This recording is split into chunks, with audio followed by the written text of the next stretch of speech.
खबर आपको उन्नाव से बता दें सबसे पहले, जहां उप मुख्यमंत्री केशव प्रसाद मौर्य ने जिले के दौरे के दौरान विकास कार्यों की समीक्षा की। समीक्षा बैठक के बाद उन्होंने समाजवादी पार्टी और सपा अध्यक्ष अखिलेश यादव पर तीखा हमला बोला।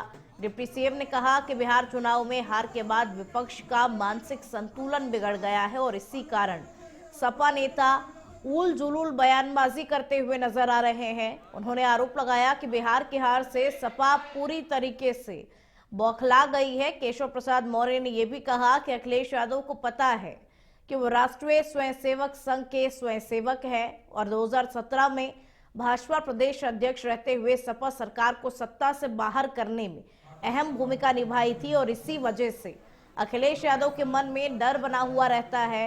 डिप्टी सीएम ने यह भी कहा कि समाजवादी पार्टी कभी नहीं चाहती कि उत्तर प्रदेश में ओबीसी समाज का कोई मजबूत नेता उभरे, जबकि भाजपा अगड़ा पिछड़ा दलित समाज की त्रिवेणी है।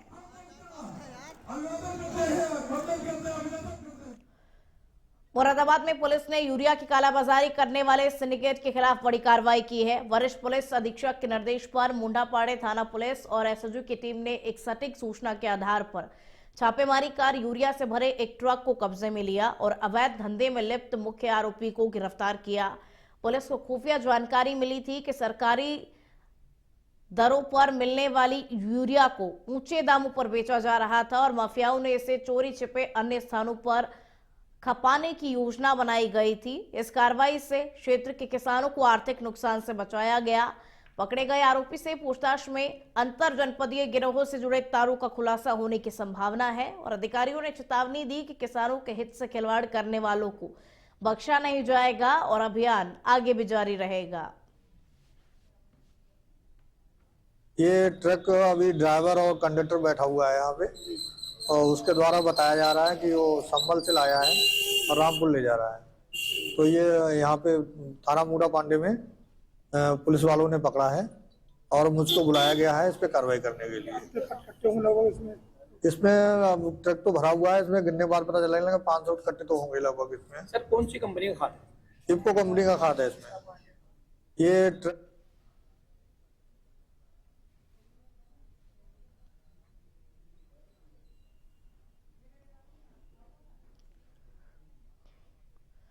और आप खबर उन्नाव से है, जहां उप मुख्यमंत्री केशव प्रसाद मौर्य ने जिले के दौरे के दौरान विकास कार्यों की समीक्षा की। समीक्षा बैठक के बाद उन्होंने समाजवादी पार्टी और सपा अध्यक्ष अखिलेश यादव पर तीखा हमला बोला। डिप्टी सीएम ने कहा कि बिहार चुनाव में हार के बाद में विपक्ष का मानसिक संतुलन बिगड़ गया है और इसी कारण सपा नेता उल जुलूल बयानबाजी कर रहे हैं। उन्होंने आरोप लगाया कि बिहार के हार से सपा बुरी तरीके से बौखला गई है। केशव प्रसाद मौर्य ने यह भी कहा कि अखिलेश यादव को पता है कि वो राष्ट्रीय स्वयंसेवक संघ के स्वयंसेवक है और 2017 में भाजपा प्रदेश अध्यक्ष रहते हुए सपा सरकार को सत्ता से बाहर करने में अहम भूमिका निभाई थी।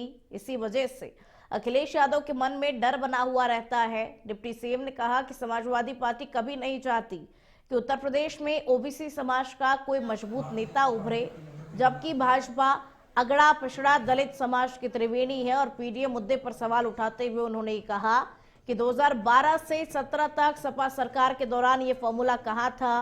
अब सपा जनता को गुमराह करने का काम कर रही है। आज आप सबको सबसे जो महत्वपूर्ण बात है, मनरेगा नाम को आप सब लोग बहुत जानते थे, लेकिन मनरेगा अब इतिहास के पन्ने में दर्ज हो गया है। मनरेगा एक तरह से भ्रष्टाचार का रावण था और उस रावण का अंत हो गया है। उसकी जगह विकसित भारत जी राम जी अधिनियम 2025 देश की संसद ने पास कर दिया है। इसके लिए माननीय प्रधानमंत्री श्री नरेंद्र मोदी जी को मैं अपनी ओर से उत्तर प्रदेश की 25 करोड़ जनता की ओर से आभार भी व्यक्त करता हूं, धन्यवाद भी करता हूं, क्योंकि मनरेगा रूपी जो भ्रष्टाचार का रावण था, अब जब विकसित भारत जी राम जी अधिनियम होगा तो इसमें इस प्रकार के भ्रष्टाचार के लिए कोई स्पेस नहीं रहेगा। गांव के विकास के लिए 3 श्रेणियां बनाई गई हैं, ए बी सी, जिन गांव का विकास ज्यादा हो गया है, जिनका कम हुआ है, जिनका बिल्कुल नहीं हुआ, उसको अलग अलग श्रेणियों में बांट करके जैसे स्मार्ट सिटी बन रही है वैसे स्मार्ट विलेज बनाने का काम किया जाएगा। अलीगढ़ के बन्ना देवी थाना क्षेत्र में संपत्ति विवाद ने खूनी रूप ले लिया, जहां बड़े भाई ने अपने परिवार के साथ मिलकर छोटे भाई की पीट पीट करके हत्या कर दी। घटना के समय मृतक अपनी पत्नी के साथ में घर में बैठकर के चाय पी रहा था, तभी उसे बाहर खींचकर परिवार के लोगों ने बेरहमी से पीटा। गंभीर हालत में पत्नी उसे निजी अस्पताल लेकर पहुंची, जहां से Jawaharlal Nehru medical college refer किया गया, लेकिन वहां डॉक्टरों ने उसे मृत घोषित कर दिया। सूचना पर पहुंची पुलिस ने शव को पोस्टमार्टम के लिए भेजा और मृतक की पत्नी की तहरीर पर मुकदमा दर्ज कर लिया गया है। वारदात के बाद से आरोपी फरार है, जिनकी तलाश में पुलिस जुटी हुई है।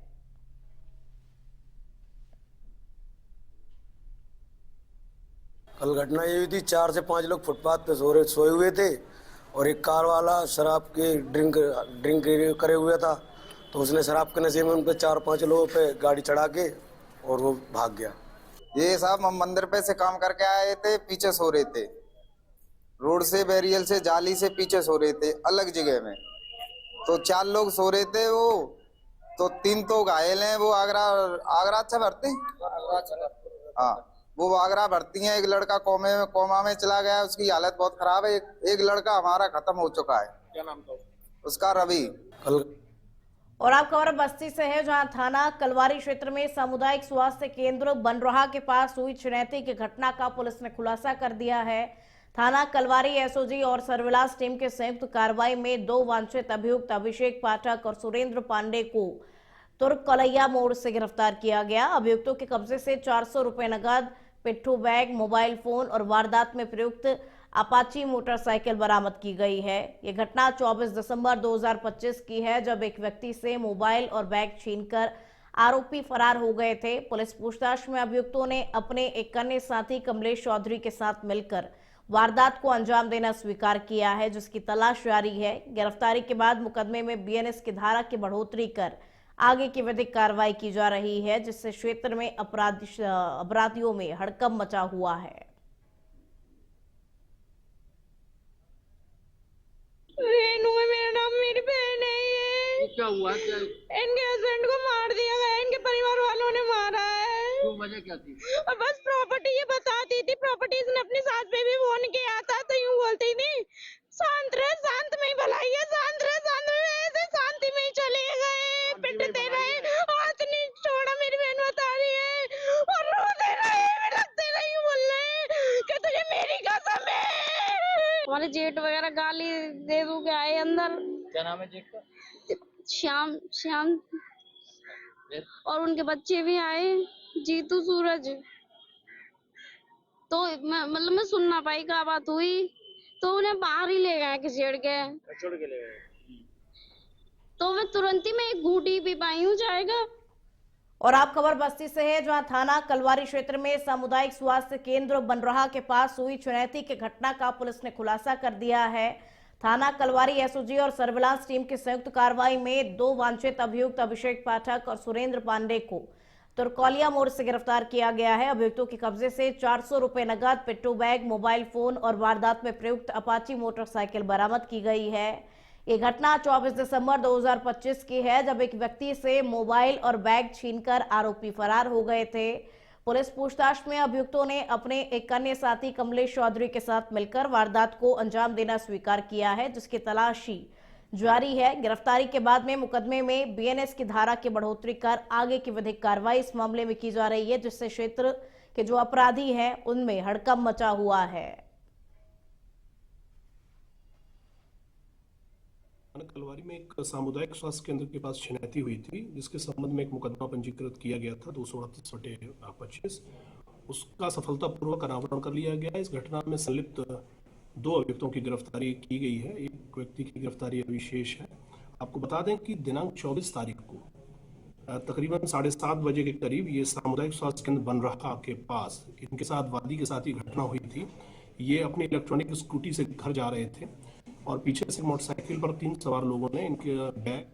और आप खबर मुरादाबाद से है, जहां एक गंभीर और चौंकाने वाला मामला सामने आया है। यहां मझोला थाना क्षेत्र में एक नाबालिग लड़की के साथ दुष्कर्म करने के साथ ही उस पर धर्म परिवर्तन का दबाव बनाने का आरोप है। मामले में नया मोड़ तब सामने आया जब पीड़िता के पिता ने आरोप लगाया कि उनकी पत्नी ने आरोपियों का साथ दिया।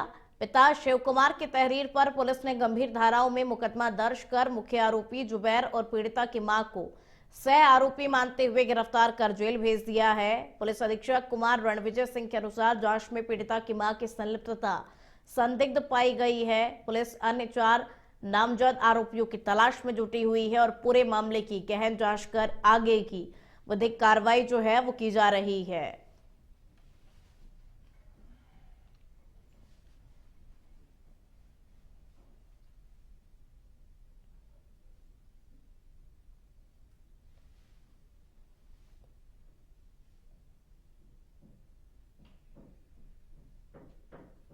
देखिए 10 तारीख को थाना मजूला पर एक शिव कुमार नामक व्यक्ति ने एक तहरीर दी, जिसमें उनका आरोप था कि एक जुबैर नाम का आदमी उनकी नाबालिग पुत्री को बहला फुसला करके उसके साथ दुष्कर्म किया और उसने उनको धर्मांतरण के लिए फोर्स भी किया और उन्होंने इसमें अपनी पत्नी को, यानी जो वादी हैं, उन्होंने अपनी पत्नी को भी आरोपी बनाया और उनका कहना था कि ये सब उनकी पत्नी ने।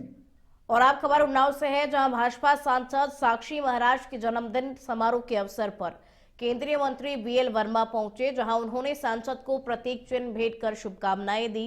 कार्यक्रम में भाजपा नेताओं, कार्यकर्ताओं और समर्थकों की बड़ी संख्या मौजूद रही। मीडिया से बातचीत में केंद्रीय मंत्री बीएल वर्मा ने कांग्रेस नेता मणिशंकर अय्यर के हिंदुत्व संबंधी बयान पर प्रतिक्रिया देते हुए कहा कि ऐसे बयान देकर कांग्रेस और ईडी गठबंधन खुद को कमजोर साबित कर रहा है।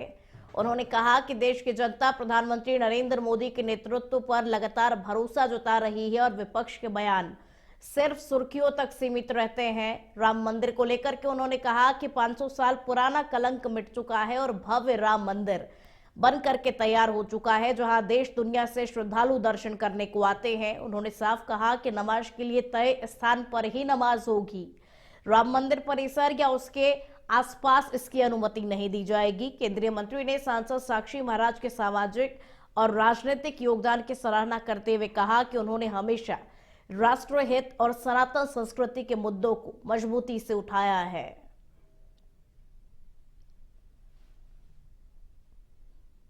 रहना, जो सुप्रीम कोर्ट है उनको पीछे मत बनना और नए वोटरों का बढ़ना। और जब एसआईआर बिहार में जैसे कंप्लीट हुआ है, इसी प्रकार से 12 स्टेट में जो कंप्लीट होगा तो सबके वोट जो जेन्युइन है उनके रहेंगे और जो फर्जी वोट उनके कटेंगे। तब मैं कहूँगा कि बिहार में जो चुनाव परिणाम आए हैं उसी तरह से चुनाव के परिणाम भी आएंगे और मुझे लगता है कि वोटिंग का परसेंटेज बढ़ेगा। इसलिए किसी के विरोध करने से एसआईआर रुकने वाला नहीं है, चाहे उत्तर प्रदेश हो चाहे।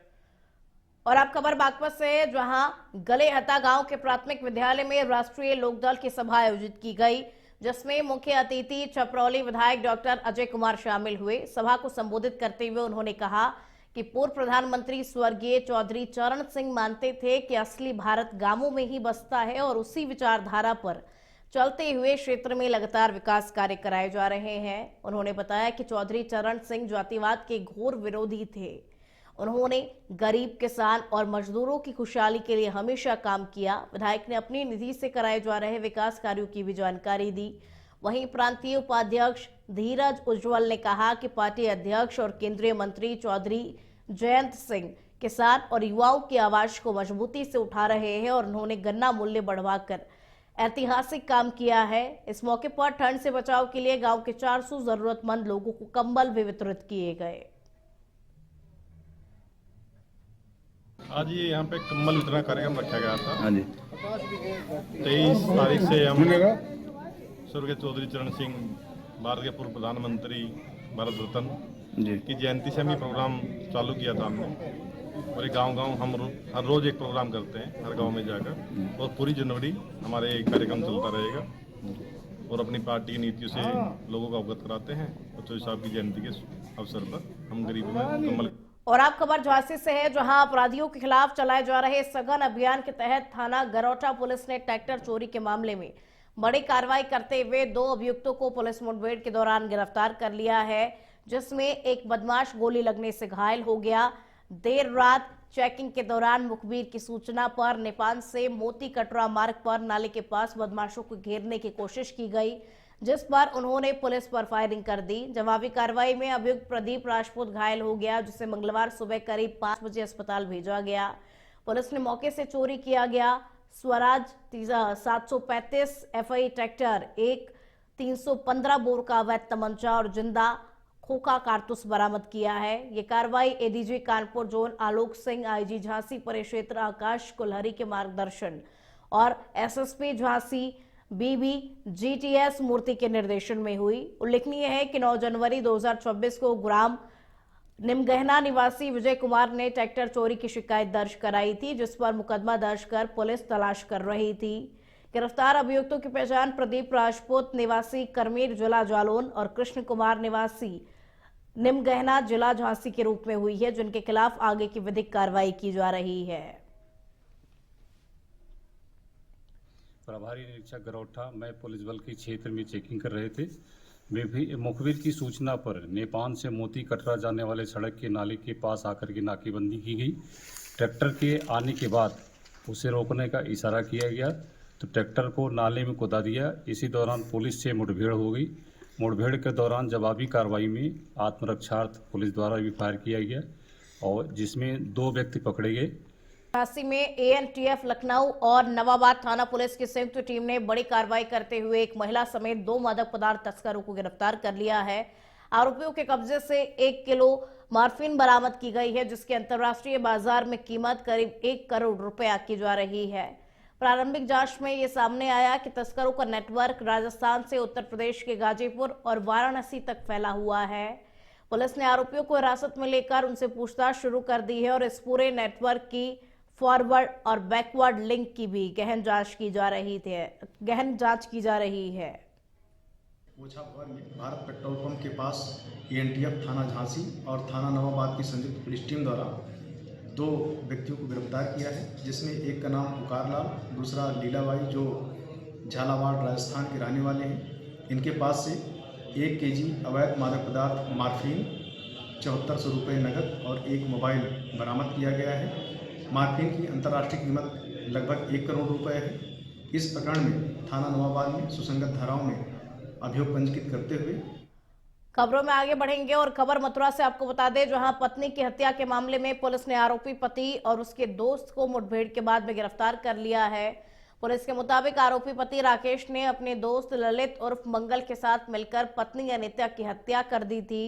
देर रात थाना रिफाइनरी पुलिस ने बरेली हाईवे बाईपास के कोयला अलीपुर कट के पास घेराबंदी की, जहां मुठभेड़ के दौरान ललित के पैर में गोली लग गई, जबकि पति राकेश ने मौके पर आत्मसमर्पण कर दिया। पुलिस ने आरोपियों को कब्जे से 1 मोटरसाइकिल, 1 तमंचा और कारतूस बरामद कर लिया है। बता दें कि 28 दिसंबर को थाना रिफाइनरी क्षेत्र के रांची बागर से करनावल रोड पर गेहूं के खेत में एक अज्ञात महिला का शव मिला था, जिसकी पहचान CCTV फुटेज और अन्य तकनीकी साक्ष्यों के आधार पर अनीता पत्नी राकेश निवासी फतेहपुरा थाना बलदेव के रूप में हुई थी। जांच में सामने आया कि राकेश ने रिश्तेदार से दूसरी शादी कर ली थी, जिसके चलते पत्नी अनीता से लगातार विवाद चल रहा था और इसी कारण राकेश व उसके दोस्त ललित ने मिलकर के अनीता के गला घोट करके हत्या कर दी। थाना रिफाइनरी क्षेत्र अंतर्गत एक महिला की डेड बॉडी मिली थी। इसके सफल अनावरण के लिए थाना हाईवे की पुलिस ने काफ़ी सोशल मीडिया के माध्यम से तथा अपनी मुखबिरी व अन्य तरीके से इसकी शिनाख्त की, जिसकी शिनाख्त अनीता नामक के रूप में हुई। अनीता की शादी राकेश नामक व्यक्ति से हुई थी तथा राकेश व इसका एक मित्र ललित, इनके द्वारा इस हत्या। प्रभारी मंत्री अनिल राजभर विकसित भारत रोजगार योजना की जानकारी देने सिद्धार्थनगर पहुंचे।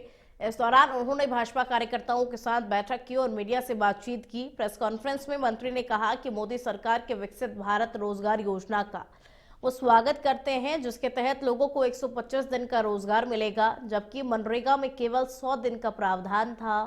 उन्होंने बताया कि अब मजदूरी में देरी होने पर ब्याज सहित भुगतान होगा और भ्रष्टाचार पर रोक लगाने के लिए नए प्रावधान कर दिए गए हैं। अगर सरकार 125 दिन का रोजगार नहीं दे पाती तो बेरोजगारी भत्ता दिया जाएगा। मंत्री ने यह भी कहा कि प्रदेश में चौराहों पर लेबर अड्डे बनाए जाएंगे, श्रमिकों के स्किल डेवलपमेंट और आश्रय की योजनाएं शुरू होंगी। उन्होंने दावा किया कि 2027 से पहले उत्तर प्रदेश बाल श्रम और भिक्षावृत्ति से मुक्त होगा। साथ ही भिखारियों का पंजीकरण कर उन्हें रोजगार से जोड़ा जाएगा। जो कानून बनाने का काम श्री मोदी जी की सरकार ने किया है, हम सब लोग इस बात के लिए भारत सरकार का बहुत अभिनंदन करते हैं, बहुत स्वागत करते हैं। इस अधिनियम के पारित होने के बाद जो कानून बना है वो एक पारदर्शी व्यवस्था के साथ। और आप खबर हमीरपुर से है, जहां सरीला, गोहान और राठ क्षेत्र के आंगनबाड़ी कार्यकर्त्रियों और सहायिकाओं ने अपनी विभिन्न मांगों को लेकर प्रधानमंत्री को संबोधित ज्ञापन एसडीएम राठ को सौंपा। आंगनबाड़ी कर्मियों ने बताया कि वर्तमान में कार्यकर्त्रियों को मात्र 4,500 रुपए और सहायिकाओं को 2,200 रुपए प्रति माह मानदेय मिलता है, जो न तो बढ़ती महंगाई के अनुरूप है और न ही न्यूनतम मजदूरी के आसपास। कर्मियों का कहना है कि उन्हें आज तक न पेंशन, न भविष्य निधि, न ग्रेचुइटी और न ही किसी प्रकार की सामाजिक सुरक्षा मिल रही है। आंगनबाड़ी कार्यकर्ताओं ने मानदेय में 3 गुना वृद्धि, सेवानिवृत्त होने पर पेंशन और सम्मानजनक सामाजिक सुरक्षा की मांग उठाते हुए कहा कि देश का भविष्य गढ़ने वाली महिलाओं को सम्मान, सुरक्षा और न्याय मिलना चाहिए। हम लोगों की मांग है कि हम लोगों को मानदेय जो बहुत कम दिया जाता है वो कम से कम 800 रुपये प्रतिदिन दिया जाए और 24,000 कम से कम मानदेय किया जाए। इस महंगाई के दौर में 6,000 में क्या होता है, इस वजह से हम आए हैं कि हम लोगों को वेतन दिया जाए। हमारे लोगों की मांगे हैं कि जो हमारा वेतन है बहुत कम मिल रहा है, 6,000 में हमारे बच्चे नहीं पल पा रहे हैं, हमारे आंगन में खुशियाँ नहीं है, इसलिए हम लोगों ने ज्ञापन दिया कि हम लोगों को कम से कम 20 से 24,000 का मानदेय दिया जाए और जब हम लोग रिटायर्ड हों तो कुछ पैसे मिलें, क्योंकि हम आंगन बेरोजगार हो जाते हैं, ना तो कई लड़कियों के निकाल के बाहर कर देते हैं, इसके बाद ना पेंशन है ना पैसा है और बीमारी में भी कार्ड बने, किसी लड़कियों के बने, किसी के बने वो भी नहीं बने हैं, न अलाउ किए जाते। कहने के लिए तो बहुत कुछ होता है। और आप खबर पीलीभीत से है, जहां देर रात शादी समारोह से लौट रहे 3 युवकों की कार अनियंत्रित होकर के खाई में पलट गई, जिसमें 2 युवकों की मौत हो गई जबकि एक गंभीर रूप से घायल हो गया। हादसा थाना सहरा मऊ के कजरी निरंजनपुर के पास पूरनपुर खुटार हाईवे पर हुआ। हादसे के बाद राहगीरों की मदद से घायलों को बाहर निकालकर सीएचसी पहुंचाया गया, जहां डॉक्टरों ने जयदीप और हरमीत सिंह को मृत घोषित कर दिया। गंभीर घायल लवजीत सिंह को प्राथमिक उपचार के बाद जिला अस्पताल रेफर किया गया। सूचना पर पहुंची पुलिस ने शवों को पोस्टमार्टम के लिए भेज दिया। सीएचसी में मृतकों के परिजनों का रो रो करके बुरा हाल हो गया है। खबर अब आपको चंदौली से बता दें, जहां चाहनिया विकास खंड के टांड कला में समाज सेवा की मिसाल पेश करते हुए भव्य कंबल वितरण कार्यक्रम का आयोजन किया गया, जहां समाज सेवी अमित कुमार ने ठंड को देखते हुए 500 से अधिक जरूरतमंद और बुजुर्गों को कंबल वितरित किया। कार्यक्रम के मुख्य अतिथि राज्यसभा सांसद साधना सिंह रही, जिन्होंने कहा कि गरीब, असहाय और बुजुर्गों की सेवा सबसे बड़ा धर्म है और ऐसे आयोजनों से समाज में सहयोग व करुणा की भावना मजबूत होती है। उन्होंने सोनू सिंह के प्रयासों की सराहना करते हुए कहा कि यदि युवा इसी तरीके से समाज सेवा में आगे आए तो ग्रामीण क्षेत्रों की तस्वीर बदली जा सकती है। इस मौके पर सांसद ने माता खंडवारी के नाम पर भव्य प्रवेश द्वार और सीसी सड़क निर्माण की घोषणा की। कार्यक्रम में बड़ी संख्या में ग्रामीण सामाजिक कार्यकर्ता मौजूद रहे। खबर अब मिर्जापुर से है, जहां मणिहान थाना क्षेत्र में दिल दहला देने वाली घटना सामने आई है। संपत्ति विवाद में एक बेटे ने अपनी सौतेली मां और सौतेले भाई की निर्मम हत्या कर दी। स्वर्गीय प्रेमचंद गुप्ता की पत्नी उषा गुप्ता और बेटे आयुष गुप्ता की बेरहमी से हत्या कर दी गई। आरोपी ने वारदात के बाद उषा गुप्ता का शव नहर में फेंक दिया। घटना से इलाके में सनसनी फैली हुई है। सूचना पर पहुंची पुलिस ने मामले की जांच पड़ताल शुरू कर दी है और आरोपी की तलाश में पुलिस जुट गई है। ये थाना मणिहान क्षेत्र अंतर्गत ग्राम पटेहर की घटना है, जहाँ पर कि एक राहुल नाम के व्यक्ति ने अपनी सौतेली मां और अपने सौतेले भाई आयुष को धारदार हथियार से वार किया, जिसमें दोनों की मृत्यु हो गई। और जो आयुष था उसका शव बरामद किया गया है और उसको पंचायतनामा पोस्टमार्टम में भेजा गया है।